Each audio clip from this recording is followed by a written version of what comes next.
Bientôt Rémi Colliot ne sera plus à la librairie Plume et Images. Une nouvelle personne, Frédéric, va le remplacer.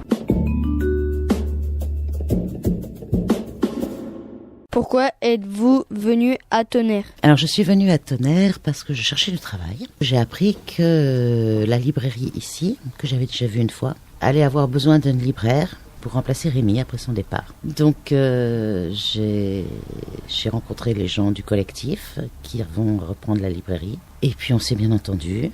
J'ai trouvé que la ville était très belle. Et comme j'étais libre, j'ai dit oui. Qui l'achète, c'est un collectif, c'est-à-dire des gens qui se décident ensemble de racheter quelque chose. Donc moi, je vais être uniquement leur employé. Par contre, ça représente environ 250 personnes, un petit peu plus. Ouais. Dans le tas, il y a beaucoup de Tonnerrois.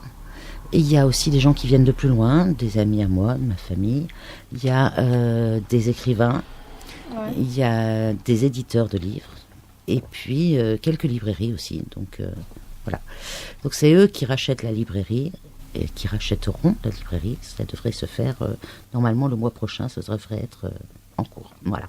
Pourquoi avoir repris la librairie ? Alors c'est une question qui serait plus pour le collectif normalement, mais je sais pourquoi c'est important. C'est une librairie qui a plus de 80 ans. Elle a été installée ici en 1937 par monsieur et madame Alix. Cette librairie, elle a toujours, ça fait 80 ans qu'elle est là. Et d'autre part, il n'y a pas d'autres librairies à Tonnerre. Il n'y en a même pas avant Auxerre, la plus proche. Donc, c'était important de ne pas laisser un endroit du livre disparaître. Et ça, je crois que c'est important. Et puis, c'est important aussi qu'il reste une vie au centre de Tonnerre. C'est-à-dire qu'il reste quand même des magasins ouverts. Ça aurait été triste qu'il y en ait un de plus qui ferme, et surtout celui-ci, parce qu'il est très ancien.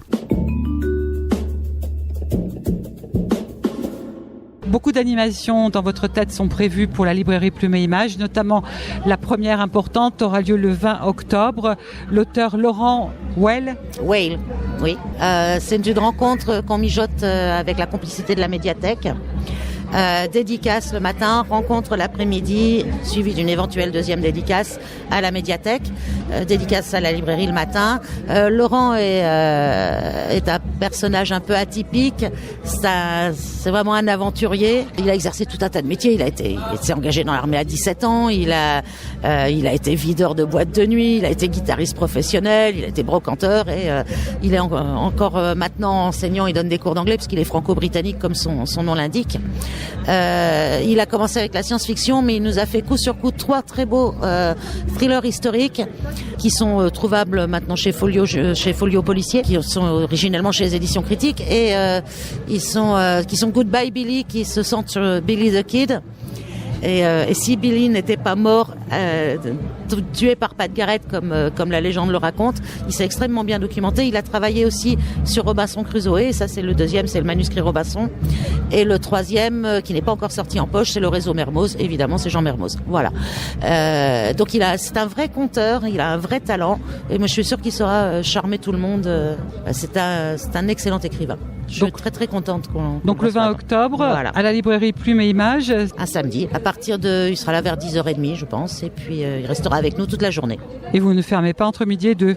On fermera sans doute pour l'emmener manger, mais par contre, on va vous proposer quelque chose, c'est d'aller manger avec lui. Ah bon, on peut manger avec un auteur ? On peut manger avec un auteur, alors on ouvrira sur 10 personnes maximum pour pas le submerger, mais on vous proposera on proposera aux Tonnerrois qui ont envie d'avoir une rencontre un peu plus détendue. Et comment fait-on donc pour s'inscrire pour ce déjeuner exceptionnel ? Vous passez nous voir à la librairie. Vous avez toujours rêvé d'être libraire ? En fait, quand j'ai commencé à travailler en bibliothèque il y a 25 ans, j'ai tout de suite aimé ça. J'ai toujours aimé les livres. Finalement, libraire, c'est un peu comme bibliothécaire. La différence, c'est que je prête pas les livres, je les vends. Mais il faut vraiment aimer les livres pour faire ce métier-là.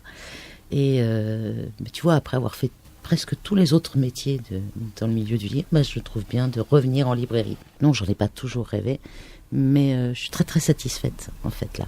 Très très contente de faire ça. C'est un bel endroit pour venir atterrir à mon âge. Merci. Mais je t'en prie, c'était un plaisir. Au revoir.